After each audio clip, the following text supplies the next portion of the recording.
دعا کا اصل موقع نماز کے اندر ہے۔ نماز کو عربی میں کہتے ہیں صلاۃ۔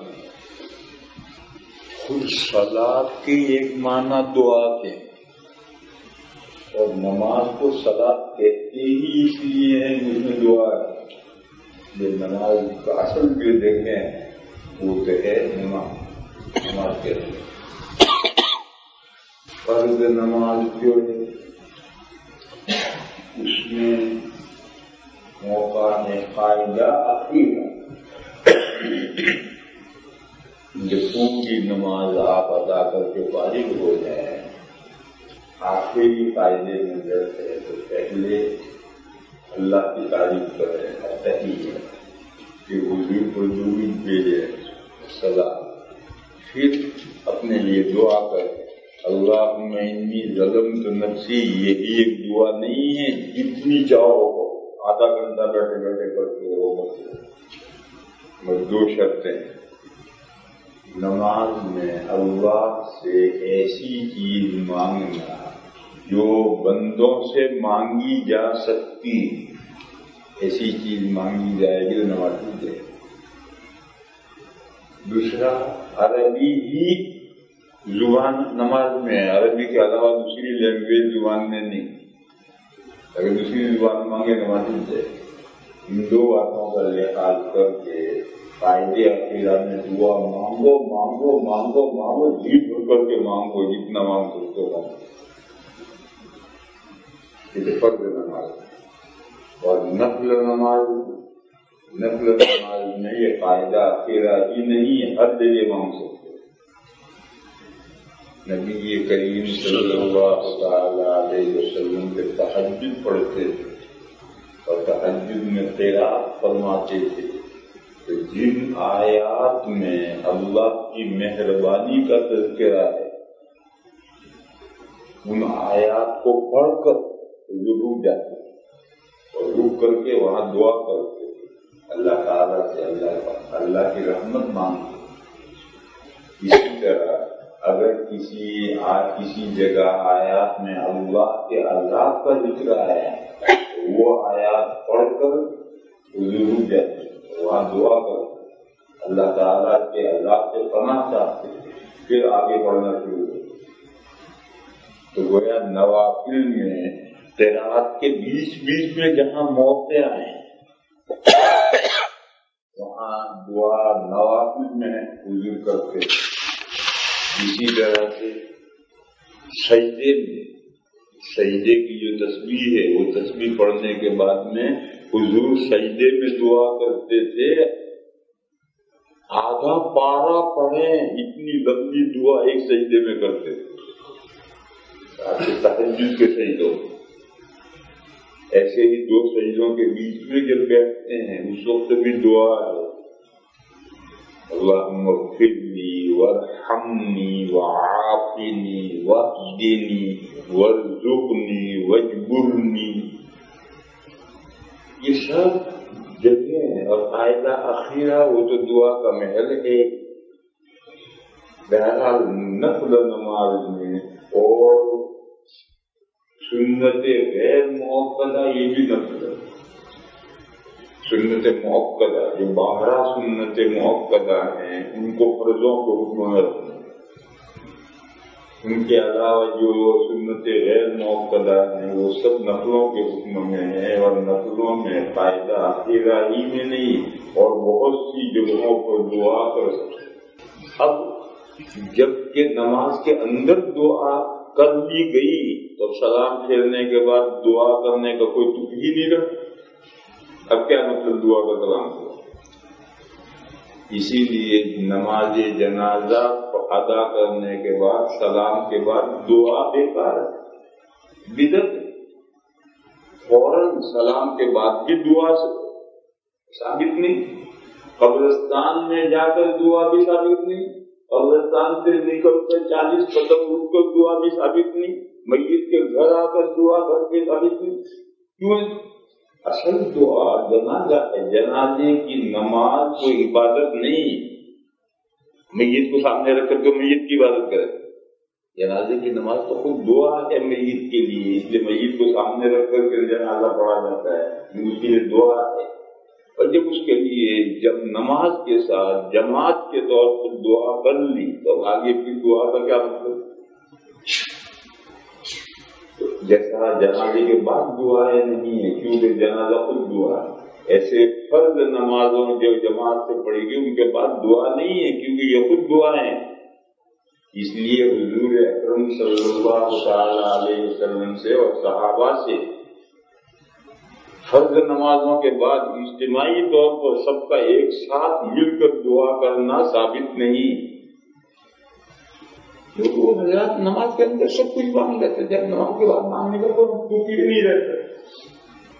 لیکن پھر زمانہ آگے بڑھا، امت کے کچھ تقاضے سامنے آئے، اور جب امت کے تقاضے آتے ہیں تو پھر علماء یہ غور کرتے ہیں کہ یہ ایک نئی بات ہے مگر شریعت میں اس کی کوئی گنجائش اصل ملتی ہے، جڑ ملتی ہے، روٹ ملتا ہے نہیں. اگر کوئی جڑ اصل بنیاد ملتی ہے اور امت کے تقاضے سامنے آتے ہیں تو پھر علماء اس کی اجازت ہے. اور اگر اس کا کوئی جڑ مول اور کوئی بنیاد اور کوئی روٹ اس کا نہیں ملتا تو پھر اس کی اجازت وہ علماء نہیں دیتے. بہرحال نئے زمانے کے جب زمانے آگے بڑھتے ہیں اور امت کے تقاضے سامنے آتے ہیں تو پھر اس قسم کی چیزوں پر غور کیا جاتا ہے. دیکھو قرآن کریم میں تقریباً 20 چیزیں ایسی بڑھائی ہے امت نے جو حضور کے زمانے میں نہیں تھی. حضور کے زمانے میں حضور نے جو قرآن کریم لکھوایا تھا اس میں وہ چیزیں نہیں تھی. بعد میں امت کے تقاضے سامنے آئے، امت کی ضروریات سامنے آئی اور ان کے بڑھانے میں کوئی حرج نہیں تھا، وہ چیزیں قرآن کریم میں بڑھا دی گئی، مگر اس طرح سے بڑھائی گئی کہ فوراً دیکھتے ہی سمجھ میں آ جائے گا کہ یہ قرآن ہے اور یہ بڑھائی ہوئی. ایک تو قرآن کا چوکھا بنا ہے، اس چوکھے سے باطل جو ہے وہ قرآن نہیں.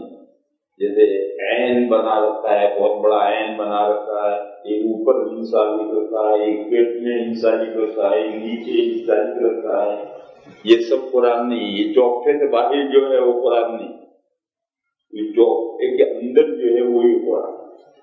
دوسرا اس چوکھے کے اندر جو ہے اس میں جو غیر قرآن ہے اس کا خط بدل دیا. قرآن کا خط اور ہے اور وہ بیچ میں کبھی توئے لکھی ہے، کہیں جیم لکھا ہے، کہیں میم لکھا ہے، یہ بیچ میں رموز اوقات لکھے ہیں، ان کا قلم الگ ہے جس کو دیکھتے ہی آدمی سمجھ جائے گا کہ یہ قرآن کریم میں بعد میں بڑھائی گئی چیزیں اصل قرآن میں نہیں. اسی لیے قرآن کے اندر گول دائرہ ہے. یہ گول دائرہ یعنی آیا، گول دائرہ جو ہے آیتن کے آخر میں جو تا ہے وہی یہ تا ہے، یہی گول دائرہ بن گیا. آیتن کے آخر کی تا ہے اور آیتن کے آخر کی تا کو جب وقف کریں گے تو آیت پڑھیں گے، اس تا کو ہاتھ سے بدل دیں گے. یہ جو گول دائرہ ہے اس کو آیت کہتے ہیں. یہ گول دائرہ اس آیتن کے آخر کی تا ہے جو لکھی جاتی ہے. یہ تو حضور کے زمانے سے ثابت ہے، لیکن اس کے اندر جو عدد ہے، فیگر ہے، 1 2 3 4 جو آیتوں کے نمبر لکھے ہوئے ہیں یہ حضور کے زمانے میں نہیں تھے. نزول قرآن میں قرآن کا یہ جز نہیں ہے اور اسی لیے اس کو ایسے خط سے لکھا گیا ہے کہ اگر آدمی سمجھتا ہے کہ یہ قرآن نہیں ہے، قرآن سے الگ. اور ایک چیز تو ایسی ہے کہ جو قرآن ہی کے قلم سے لکھی ہوئی ہے جو حضور کے زمانے میں نہیں تھی، وہ ہے اعراب، زبر، زیر، پیش، جزم، تشدید. یہ حضور کے زمانے میں قرآن کریم میں نہیں تھی. یہ تو تقریباً 100 سال کے بعد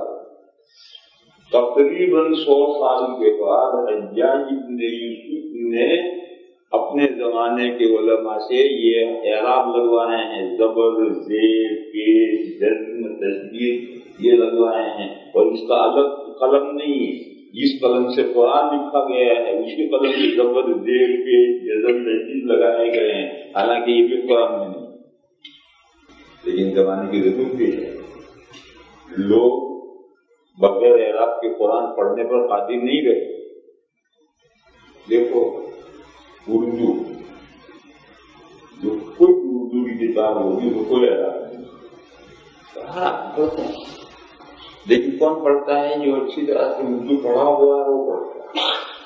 اور یہ فضائل اعمال یہ ساری دنیا میں پڑھی جانے لگی، اور بہت سے ایسے لوگ بھی پڑھنے لگے کہ جو اردو ٹھیک سے نہیں جانتے، ان کی اردو مادری زبان نہیں ہے، تو فضائل اعمال میں بھی اعراب لگا، اعراب کے ساتھ فضائل اعمال چھپی ہیں، اور آخر میں فرض لگایا، مشکل لفظوں کے معنی لکھے، اور کہیں اردو میں اعراب لگایا ضرور لگایا۔ تو اسی طریقے سے قرآن کریم میں جب عربوں کے علاوہ، عربوں کے لیے تو آسان ہے، وہ تو بغیر اعراب کے لکھا ہوا قرآن صحیح پڑھتے ہیں، لیکن جب اسلام عربوں سے نکل کر عجم میں پہنچا اور بے شمار غیر عرب مسلمان ہوئے، ابھی جو مسلمان ہوئے ہیں یہ بغیر اعراب کی عربی عبارت پڑھنے، قرآن پڑھیں، ان سے بعد کم پڑھے لکھوں سے غلطیاں ہونے لگی، اور ایسی غلطی ہونے لگی کہ جس سے کفر لازم ہے، ایسی غلطی ہوئی۔ تو پھر یہ حجاج بن یوسف جو اس امت کا سب سے بڑا ظالم مشہور ہے، اس کو اللہ تعالیٰ نے اس کام کی توفیق دی، اور اس نے اپنے زمانے کے علماء سے قرآن کریم میں یہ سب زبر زیر پیش لگوائے، اور آج پوری دنیا میں یہ زبر زیر پیش لگے ہوئے ہیں۔ کیوں؟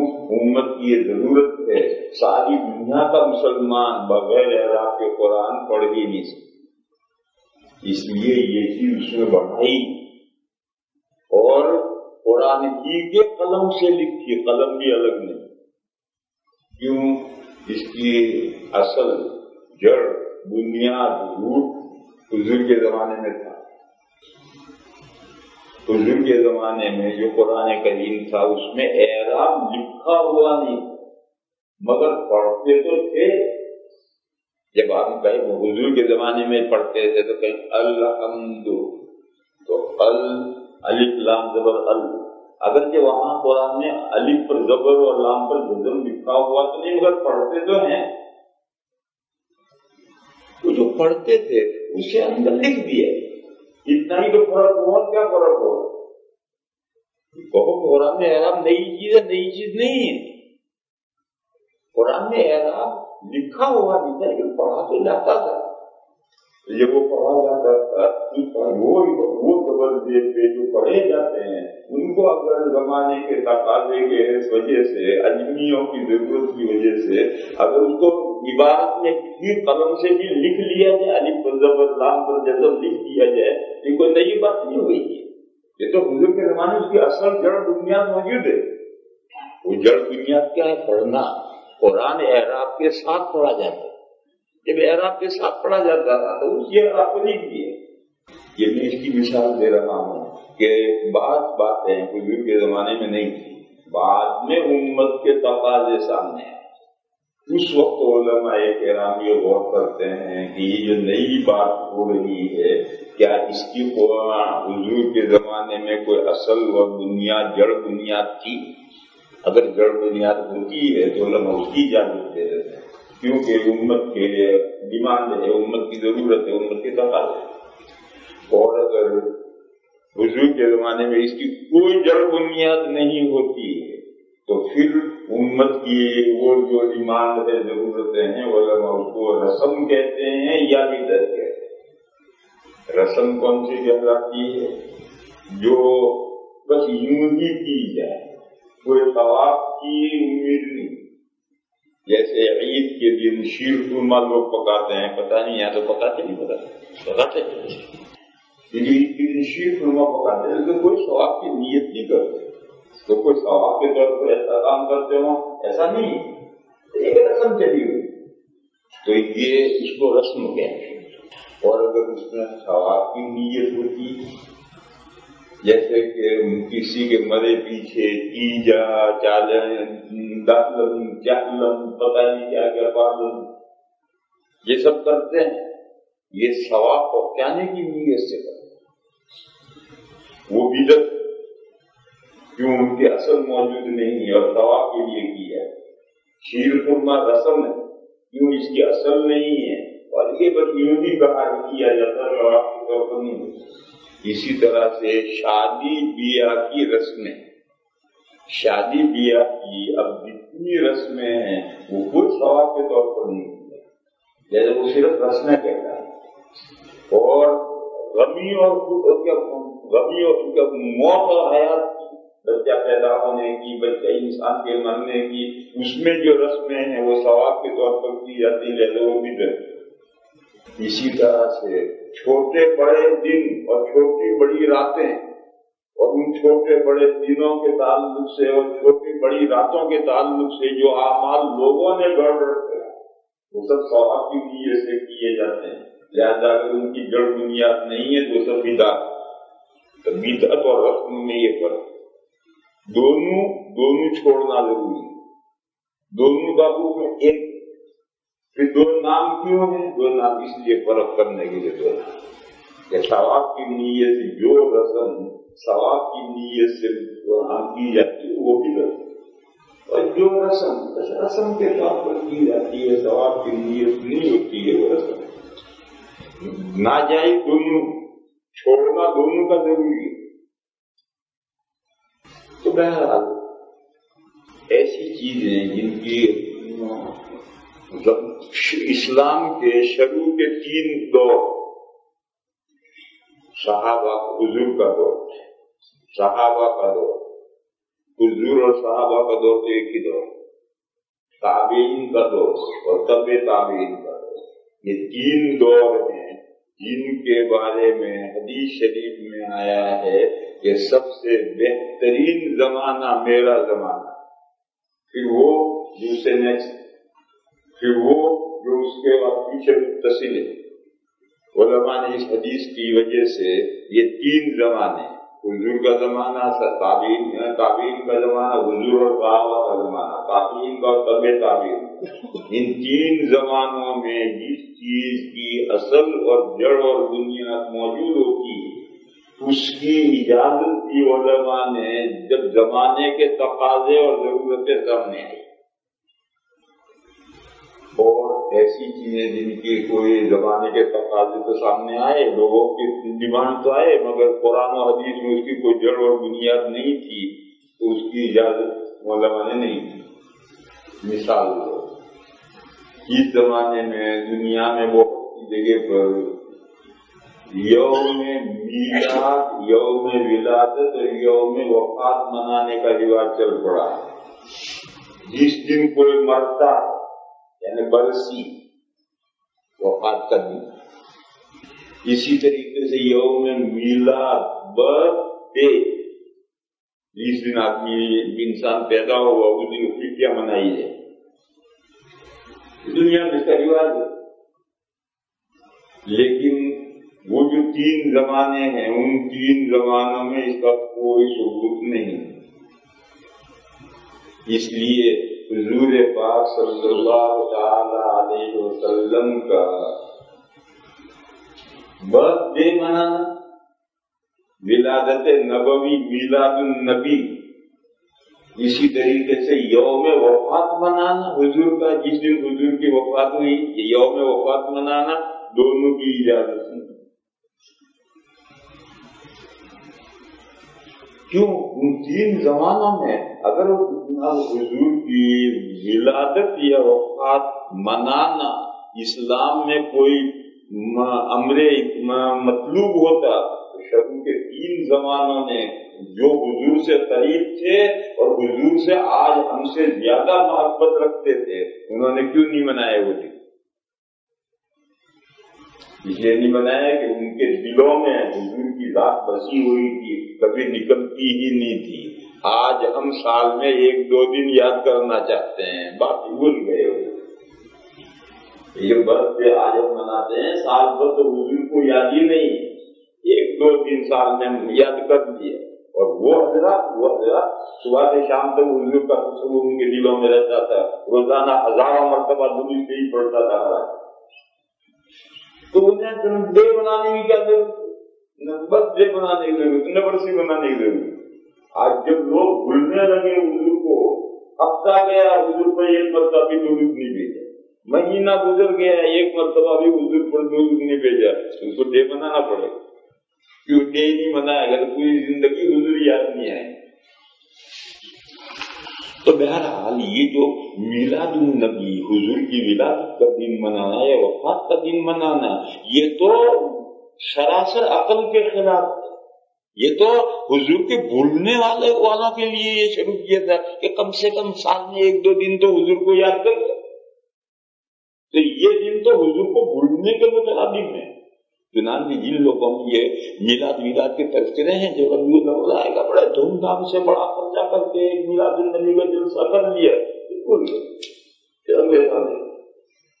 حضور کی ذات میرے بھائی ایسے نہیں، وہ تو جیسے اللہ تعالیٰ کو ہر وقت یا زیادہ سے زیادہ یاد کرنا ضروری ہے، اللہ کے بعد اللہ کے حبیب کو زیادہ سے زیادہ یاد رکھنا ضروری ہے، ان پر درود بھیجنا ضروری ہے، ان کی سوانے پڑھنا ضروری ہے، اپنی زندگی میں حضور کو آئیڈیل بنا کر کے سامنے رکھنا کہ حضور ایسا کرتے تھے میں بھی ایسا کروں، حضور یوں مسواک کرتے تھے میں بھی یوں کروں، حضور یوں چلتے تھے میں بھی یوں چلوں۔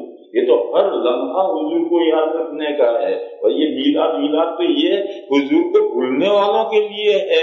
اس کی مثال ہے نماز، تو ہر نماز ضروری ہے۔ اب کچھ لوگ ہیں جو جمعہ پڑھ لیتے، تو جمعہ پڑھ لینا، یہ تو کون پڑھ لیتے ہیں؟ یہاں سے جمعہ کون پڑھتے ہیں؟ جمعہ وہ پڑھتے ہیں جو پورا ہفتہ نہیں پڑھتے۔ لیکن نماز تو جیسا جمعہ کی فرض ہے ایسے ساری نمازیں فرض ہے۔ ایسے جیسے سال میں 1 مرتبہ ربیع الاول میں حضور کو یاد کرنا ضروری ہے، تو پورے زندگی کے ہر دن اور ہر لمحہ حضور کو یاد رکھنا ضروری ہے۔ علماء نے اس کو ناجائز کیا۔ یہاں رک کر یہ سمجھنا چاہیے کہ حضور کی ولادت کس دن ہوئی ہے اللہ جانے، کیونکہ جب حضور کی پیدائش ہوئی تھی اس وقت کوئی ایسا تھوڑا میونسپلٹی کا رواج تھا کہ وہ میونسپلٹی میں اندراج ہو رہا ہے۔ یہ تو ابھی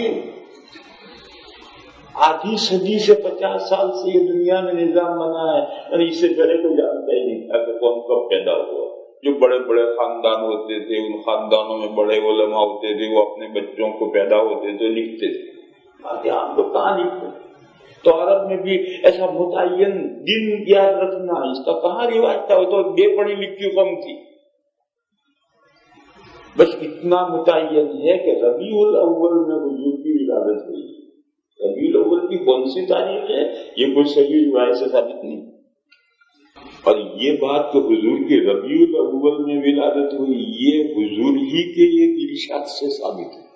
حضور ربیع الاول میں کثرت سے روزے رکھتے، پوچھا کہ رسول اللہ آپ اس مہینے میں روزے کیوں رکھتے؟ حضور نے فرمایا میری اس مہینے میں ولادت تھی۔ تو حضور تو برتھ ڈے میں روزے رکھتے اور ہم کیک کاٹتے، وہ بھی تفاوت راز پوجا ستاب پوجا۔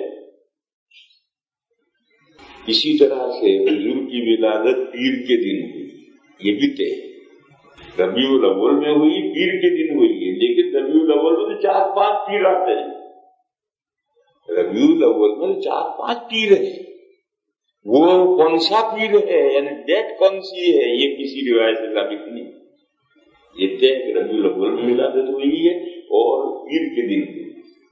اسی طرح سے حضور کی وفات ربیع الاول میں ہوئی ہے اور پیر کے دن ہوئی، مگر ڈیٹ کون سی ہے یہ ثابت نہیں۔ کسی حدیث سے وہ متعین تاریخ ثابت نہیں ہے کہ حضور کی وفات فلاں تاریخ میں ہوئی تھی، ایسے کوئی تاریخ ثابت نہیں۔ اور یہ جو لوگوں میں مشہور ہے کہ 12 ربیع الاول کو حضور کی وفات ہوئی ہے، بس یہ بغیر دھاگے کا پتنگ اڑایا ہے کسی نے، اڑ رہا دھاگا ہے نہیں، کارڈ لیس پتنگ۔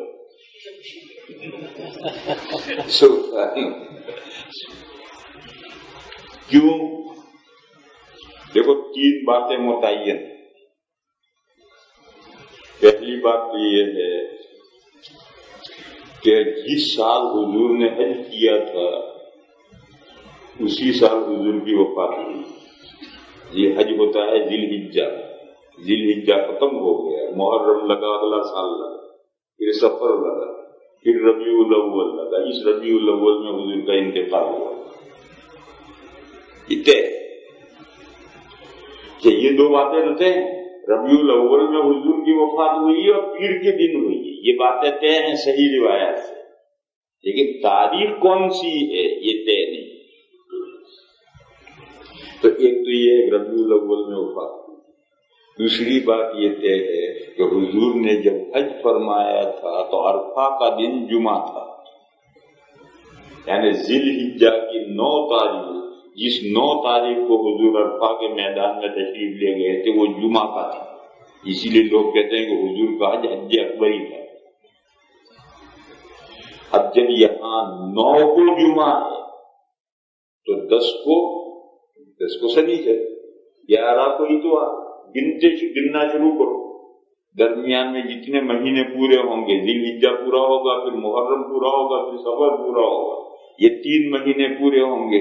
ان تینوں مہینوں کو چاہے 30 دن کے فرض کر لو، چاہے 29 کے فرض کرو، چاہے بعض کو 30 کے فرض کرو، بعض کے 29 کو فرض کرو. 12 ربیع الاول کو پیر آتا ہی نہیں. کر دو بیٹھ کر کیلکولیٹ کر جو گھر جا کے کیجیے. 12 ربیع الاول کو پیر نہیں آتا. پیر 9 ربیع الاول کو آتا. اس لیے یہ جو لوگوں میں چلی ہوئی بات ہے یہ کوٹ ڈیٹ پتنگ، اس کا کوئی اثر نہیں ہے کہ حضور کی وفات 12 ربیع الاول کو ہوئی. 2 باتیں تھے، پیدائش میں بھی ربیع الاول اور پیر تھے، وفات میں بھی ربیع الاول اور پیر تھے. لیکن پیدائش کس تاریخ میں ہوئی تھی اس کی تو کوئی روایت ہے ہی نہیں، اور وفات کس تاریخ میں ہوئی تھی اس کے بارے میں کوئی روایت نہیں. اور لوگوں میں جو 12 چلی ہوئی ہے، کسی روایت میں 12 تاریخ نہیں ہے، لوگوں میں چلی ہے 12. یہ 12 تو کسی حساب سے بیٹھتی ہے. تو میں اصل یہ کہہ رہا تھا کہ ایسا ہے کہ کسی کے مرنے پر خوشی منانا یہ تو پاگلوں کا کام. دشمن کے مرنے پر خوشی منایا کرتے. لہذا حضور کی وفات پر خوشی منانا یہ تو پاگل کرنا. اور حضور کی وفات اور پیدائش دونوں ایک ہی مہینے میں، ایک ہی دن میں، ایک ہی تاریخ میں. پیدائش بھی ربیع الاول میں، وفات بھی ربیع الاول. پیدائش بھی پیر میں ہے، وفات بھی پیر میں ہے. اور تاریخ معلوم نہیں ہے، مگر جو بھی ہے وہ پیدائش کی بھی وہی تاریخ ہے، وفات کی بھی وہی تاریخ ہے. مناؤ. اب میلاد النبی کیسے مناؤ گے؟ جس دن میلاد النبی مناؤ گے وہی وفات کا دن بھی ہے. تو خوشی منا رہے یا غمی مناؤ گے؟ غمی مناؤ تو مشکل، خوشی مناؤ تو مشکل. قدرت کا انتظام کیسا ہے، امت کی حفاظت کے لیے قدرت کا انتظام کیسا ہے کہ ایک ہی ڈے، وہی ڈے، وہی منتھ پیدائش کا بھی ہے، وہی وفات کا بھی ہے. اور وفات کا دن منانا یہ پاگلوں کا کام ہے. دشمنوں کے وفات کے دن کو خوشی کا اظہار کیا جاتا ہے، اپنے حبیب کی موت کے دن کو تھوڑے خوشی کا اظہار کیا جاتا ہے. تو بہرحال یہ کیوں قرون مشہود رہا میں یہ چیز نہیں تھی اور لوگوں نے بعد میں شروع کی. لہٰذا یہ بدعت، برتھ ڈے جو مناتے ہیں یہ بدعت ہے. یا بدعت نہ کہو، رسم کو، کیونکہ لوگ جو اپنا برتھ ڈے مناتے ہیں تو کوئی ثواب کی نیت سے نہیں مناتے ہیں، خوشی کے طور پر. لہذا رسم کو، یہ بدعت اور یہ رسم، اور احکام دونوں کے ایک ہی. اور اگر نئی چیز ہے مگر اس کا روٹ موجود ہے 3 زمانوں میں تو علماء اس کی اجازت دیتے ہیں. مثلا آج مدارس اسلامیہ کا جو سسٹم ہے یہ حضور کے زمانے میں کہا. کہ ایسی بلڈنگیں ہوں اور ایسے کمرے ہوں اور ایسے درسگاہیں ہوں اور ایسی کتابیں ہوں اور ایسا نصاب ہو اور اتنے سال کا نصاب ہو اور پڑھنے کا ٹائم صبح 7 بجے سے 11 بجے ہو، چھٹی ہو جائے پھر شام کو 3 بجے سے 5 بجے ہو. یہ سب مدرسوں کا جو نظام ہے ملکوں کے اختلاف سے مختلف ہے، زمانوں کے اختلاف سے مختلف ہے. نئی نئی کتابیں لکھی جاتی ہیں، بتایا جاتا ہے. یہ سب جو ہو رہا ہے یا مسجد ساری دنیا میں طرح طرح کے ڈیزائن ہیں مسجدوں. یہ محراب، حضور کی مسجد میں کوئی محراب نہیں، حضور محراب کا رواج ہی نہیں تھا. آج کوئی مسجد محراب سے خالی ہوتی ہی نہیں. مینارے حضور کے زمانے کیا کہتے کچھ کہتے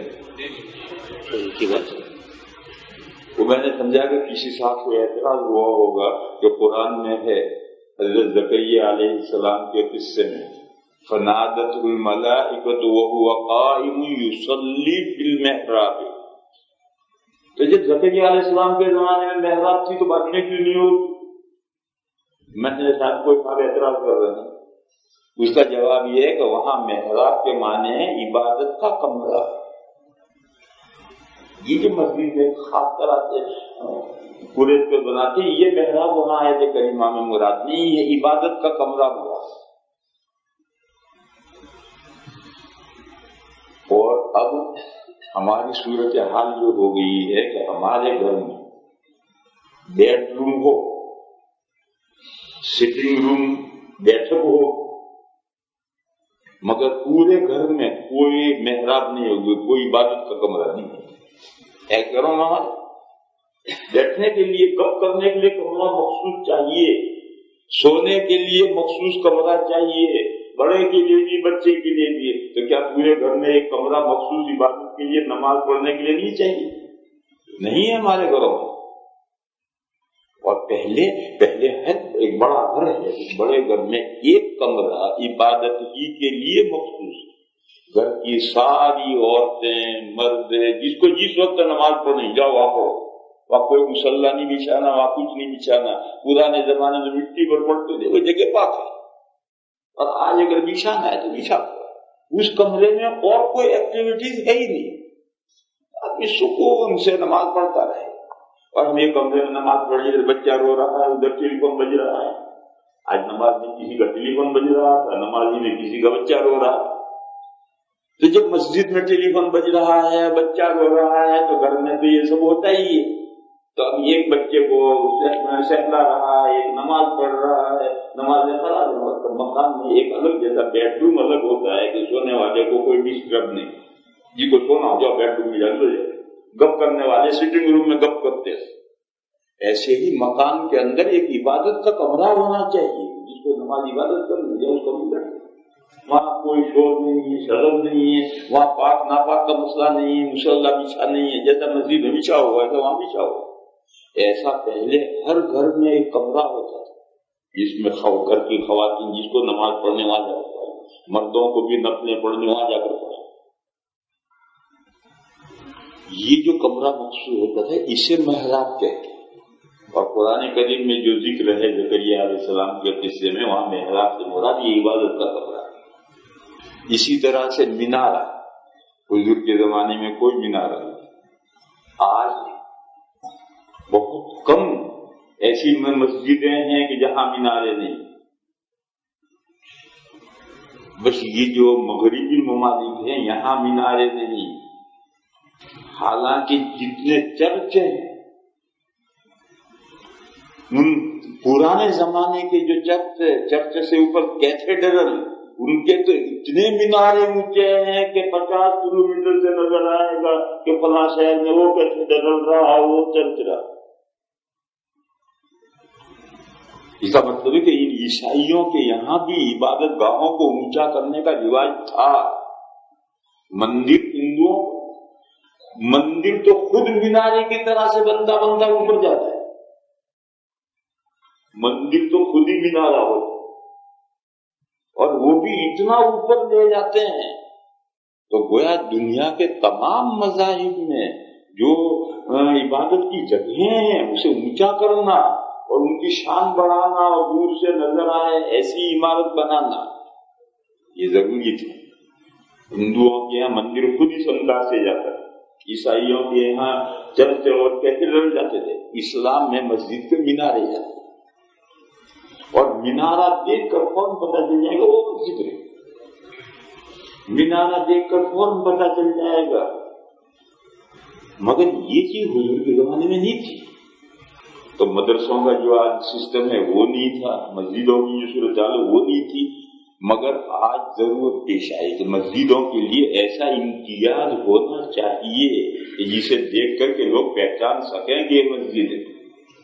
ایسا ہی مدرسوں کے لیے زمانوں کے اختلاف سے، سیزن کے ویدر کے اختلاف سے، ملکوں کے اختلاف سے نصاب اور پڑھانے کا سسٹم یہ سب ضروری ہے، یہ بدعت نہیں۔ کیوں؟ اس کا روٹ موجود ہے۔ حضور کے زمانے میں خود مسجد نبوی تھی اور مسجد نبوی میں ایک صفحہ چبوترا تھا جہاں طالب علم آتے تھے، پڑھتے تھے، جاتے تھے، کھاتے تھے، وہیں رہتے تھے۔ یہ روٹ موجود ہے، لہذا یہ مدرسوں کا نظام اور یہ مسجدوں کی جو صورتیں ہیں دنیا میں اور زمانوں کے اعتبار سے چاہے بدلتی چلی جائیں، یہ بدعت نہیں۔ یہ تو امت کی ضرورتیں ہیں اور تقاضے ہیں، کہیں کا ویدر ایسا ہے، کہیں کا ٹائمنگ ایسی ہے، کہیں کا نصاب ایسا ہے، کہیں کی میڈیم ایسی ہے، ان سب چیزوں کا لحاظ کرنا ہی پڑتا ہے۔ ضروری نہیں ہے کہ حضور کے زمانے میں صوفہ کا مدرسہ جیسا چل رہا تھا آج بھی ویسا ہی مدرسہ ہو، یا حضور کے زمانے میں جیسی مسجد نبوی تھی ویسی ہی مسجد ہو، ایسی کوئی ضروری نہیں، وہ روٹ کافی ہے۔ اس لیے علماء ایسی چیزیں جن کی بنیاد مٹتی ہے اور وہ زمانے کے تقاضے پیش آتے ہیں تو علماء اس کی اجازت دیتے ہیں، جس کا کوئی روٹ نہیں ہے وہ بدعت اور رسوم کہلاتی ہے۔ دعا کے مسئلے میں جب اجمی مسلمانوں کی ضرورت پیش آئی، جس کو میں پہلے سمجھا چکا ہوں کہ وہ بیچارے نماز میں دعا مانگ ہی نہیں سکتے۔ دعا کیا ہے؟ اپنے دل کا ایک ارمان ہے جو مولا سے مانگنا ہے، وہ اپنے دل کا ارمان اللہ سے نمازیں نہیں مانگ سکتے۔ انہوں نے بیچارے معصومہ دعائیں یاد کر رکھی ہیں، ان میں سے کوئی تو اس دعا کا مطلب بھی نہیں سمجھتا کہ کیا مطلب، اور کوئی مطلب سمجھتا ہے تو وہ جیسے الفاظ ہیں ایسے ہی پڑھ سکتا ہے، آگے پیچھے بھی نہیں کر سکتا، اس میں تبدیلی بھی نہیں کر سکتا۔ اجمی مسلمانوں کا حال یہ ہو گیا ہے۔ اب کیا کیا ہے؟ اگر نماز میں دعا کرتے ہیں اپنی بھاشا اور لینگویج میں نماز ٹوٹ جاتی ہے، عربی میں کرتے ہیں تو سمجھتے نہیں، وہ عربی کی دعائیں جو ذکر ہو کر رہیں گی۔ ایک دن میں نے مسئلہ بتایا تھا کہ دیکھو وہ کیسے ہی ہے، وہاں جماعت ثانیہ مکروہ ہے، کیوں؟ وہ مسجد ہی کے حکم، حالانکہ وہ مسجد نہیں ہے مگر وہ مسجد کے حکم میں۔ اسی طریقے سے سلام کے بعد متصلاً جو جگہ، وہ جگہ متصلاً کا مطلب یہ ہے کہ آپ کی حالت میں تبدیلی نہ آئے۔ متصلاً کا مطلب یہ آپ کس حال میں ہیں حالت میں تبدیلی نہ آئے۔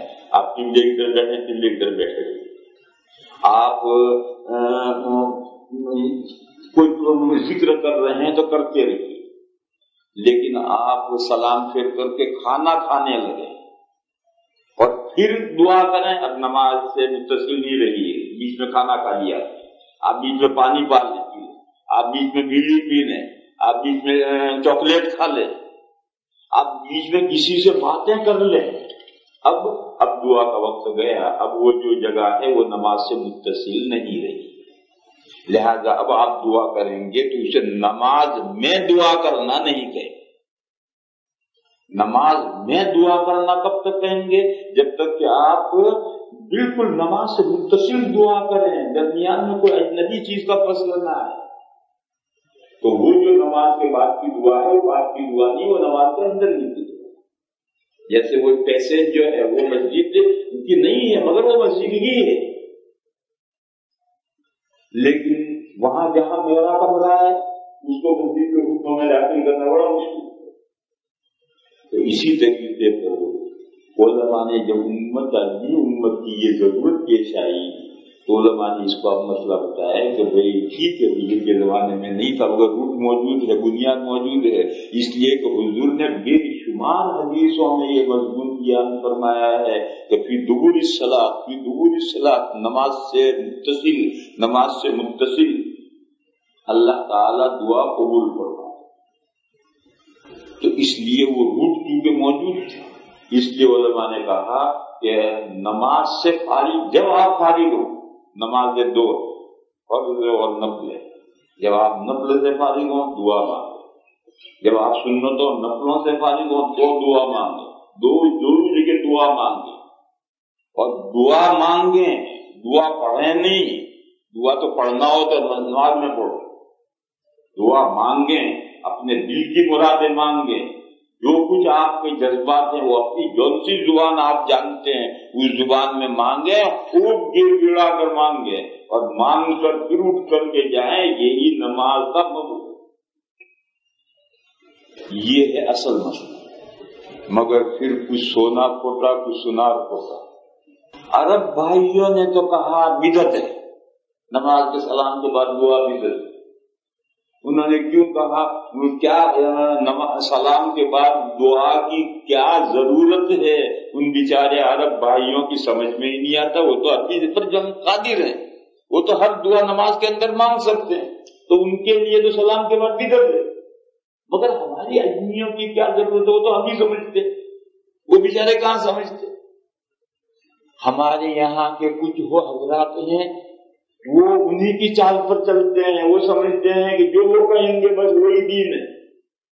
ارے دین میں زمانوں کے تقاضوں سے کچھ احکام بدلتے ہیں، قوموں کی ضرورتوں سے کچھ احکام بدلتے ہیں، آنکھ بند کر کے ایک بات نہیں ہوتی۔ تو کچھ لوگ ہیں کہ جب بات ایک چلی تو انہوں نے ہاں میں ہاں ملانا شروع کر دیا۔ یہ سمجھو کہ یہ ہمارے اجمی مسلمانوں کی یہ ضرورت ہے اور اس کے لیے یہ فتویٰ ہے، لہذا عربوں کا یہ کہنا کہ بدعت ہے وہ ان کے لیے بدعت ہوگا تو ہوگا، ہماری تو ضرورت۔ دوسرا کچھ سونار پھوٹا، کچھ سونا پھوٹا، سونا کیا پھوٹا ہے کہ اب ہمارے یہاں بھی ایک رسم بن گئی ہے سلام کے بعد دعا، امام صاحب نے کچھ لمبی چوڑی دعائیں یاد کر رکھی ہیں جس کو بہت شاید کوئی امام صاحب سمجھتے اور مقتدی لوگ کوئی نہیں سمجھتے۔ جہاں امام صاحب کا ساتھ ٹوٹا تو کہیں آمین، جہاں ان کا ساتھ ٹوٹا تو کہیں آمین۔ وہ کہتے اللہم انک جامع الناس لیوم لا ریب فیہ، آمین۔ ارے بھی اس میں کیا آمین ہے؟ اور خود امام صاحب بھی نہیں سمجھتے۔ بعض امام دعا کیا کرتے ہیں اللہم اجعلنی مقیم الصلاۃ ومن ذریتی، حالانکہ امام کی ابھی شادی نہیں ہے۔ اس لیے میرے بھائیوں دعا کیا ہے؟ دعا یہ ہے کہ خود مانگو، اپنے جذبات میں مانگو۔ بعض لوگ کہتے ہیں ہم نہیں مانگنا جانتے، سیکھو۔ وہ مشہور قصہ ہے کہ موسیٰ علیہ السلام طور پر تشریف لے رہے تھے، جنگل میں ایک چرواہا تھا، بکریاں چر رہی تھی، وہ درخت کے نیچے نماز پڑھ کر اللہ سے دعا مانگ رہا تھا، اکیلا جنگل میں موج میں دعا مانگ رہا، خدا ہے تو کہاں ہے؟ تو مجھے نظر آ جائے تو میں تیرے سر میں جوئیں تلاش کروں، تیرے سر میں جوئیں ہو گئی ہوں گی، میں تیرے کپڑے دھوؤں، تیرے کپڑے میلے ہو گئے ہوں گے، بڑے راز دنیا کے اللہ سے باتیں کر۔ موسیٰ علیہ السلام آنسو ہوئی، موسیٰ علیہ السلام نے سنا تو موسیٰ علیہ السلام کہا ارے باپ دے اللہ سر میں جوئیں ہو گئے، ان کے سر کپڑے تھے میلے گندے ہوتے ہیں، بدتمیزی باتیں کر رہے۔ دیکھا موسیٰ علیہ السلام نے خیر یہ کوئی حدیث شریف نہیں ہے، قصہ ہے، اللہ جانے کہاں تک صحیح۔ جب موسیٰ علیہ السلام طور پر پہنچے اور اللہ سے ہم کلامی ہوئی تو اللہ نے سب سے پہلے اس پر ٹوکا موسیٰ علیہ السلام کو کہ موسیٰ میرا ایک بندہ مجھ سے راز و نیاز کی باتیں کر رہا تھا، آپ نے کیوں مجھ سے کاٹ دیا؟ اس نے مجھ سے اس کو کیوں کاٹ دیا؟ وہ مجھ سے راز و نیاز کی باتیں کر رہا تھا۔ حدیث شریف ہے، اب وہ تو ہے مثنوی کا قصہ، یہ حدیث شریف حضور نے فرمایا ایک مسئلہ، ایک لمبے حدیث ہے کہ توبہ، بندہ جب گناہوں سے توبہ کرتا ہے تو اللہ کو کتنی خوشی ہوتی ہے، اس کی حضور نے ایک مثال بیان کی ہے کہ ایک آدمی جنگل میں اپنے سامان کے ساتھ جا رہا تھا کہ آنکھ لگ گئی اور اس کا سامان جس کے اوپر اونٹ، جس کے اوپر کھانا اور پانی تھا، اونٹ گم ہو گیا اور وہ پھر آنکھ بیدار ہوا اور دن چاروں طرف دیکھا اور پیاس سے پریشان ہو گیا اور کوئی شکل نہیں ہوئی تو وہ آ کر کے پڑ گیا مرنے۔ اس حدیث میں یہ لفظ ہے کہ بندہ اتنا خوش ہوتا ہے، وہ کہتا ہے کہ اے اللہ تو میرا بندہ، میں تیرا خدا، جیسا عمدہ پیدا ہے۔ اللہ تعالیٰ کو یہ بھی پسند ہے کیونکہ وہ محبت میں کہہ رہا ہے اور محبت میں اتنا مگن ہے کہ اسے احساس بھی نہیں کہ میں کیا بول رہا ہوں۔ جیسے غصے میں آدمی پاگل ہو جاتا ہے، محبت میں بھی بے خبر ہو جاتا ہے۔ ہمارے ایک استاد تھے، ایک مرتبہ مولانا بخاری صاحب غصے ہوئے، کہنے لگے جوت پکڑ کے کھانا